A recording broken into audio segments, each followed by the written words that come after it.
আল্লাহ রাসূল বলেছে, আমি যখন মিরাজের রাতে জান্নাতে গিয়েছিলাম, জান্নাতের গেটে বড় করে লেখা আছে, গেটের মধ্যে লেখা আছে, কেউ যদি দান করে তার জন্য 10 গুণ সওয়াব, আর কেউ যদি কাউকে ঋণ দেয় তার জন্য 17 গুণ সওয়াব। আমি জিবরাইল আলাইহিস সালামকে জিজ্ঞেস করলাম, ঋণ দিলে বেশি গুণ, দান করলে তো তার টাকাটা পাচ্ছে না, ঋণ দিলে বেশি কেন? জিবরাইল আলাইহিস সালাম বলেছিলেন যে কেউ যদি কাউকে দান করে, ধরুন কেউ একটা বিপদে পড়ছে, আপনি তাকে দান করলেন, দান করার মাধ্যমে তাকে উপকার করলেন, ঠিক আছে, কিন্তু তার সম্মান বোধটা নষ্ট হয়ে গেল। কিন্তু আপনি যখন তাকে কর্জে হাসানা দিলেন, তাকে সুদ বিক্রি ঋণ দিলেন, ঋণ দেওয়ার মাধ্যমে আপনি কি করলেন? তার সম্মানটুকু রক্ষা করলেন এবং তাকে বিপদ থেকেও রক্ষা করলেন।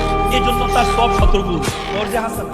অথচ আমরা সুদ এটাকে হারাম করা হয়েছে, বলে যে সুদের 69টা গুনাহ আছে, তার সর্বশেষ সর্বনিম্ন গুনাহ হচ্ছে মায়ের সাথে, নিজের মায়ের সাথে জেনা করা। সে সুদ আমাদের রন্ধে রন্ধে, সেই জন্য আমাদের কর্জে হাসানাকে আমাদের সামনে নিয়ে আসা দরকার। আল্লাহ রাসূল অর্থনীতি চমৎকার দিয়েছেন। তিনি বলছেন, তোমরা কর্জে হাসানা দাও, তাহলে 17 গুণ সওয়াব তুমি পাবা, 17 গুণ সওয়াব তুমি পাবা। অর্থনীতিবিদ হিসেবে রাসূল সেরা ছিলেন।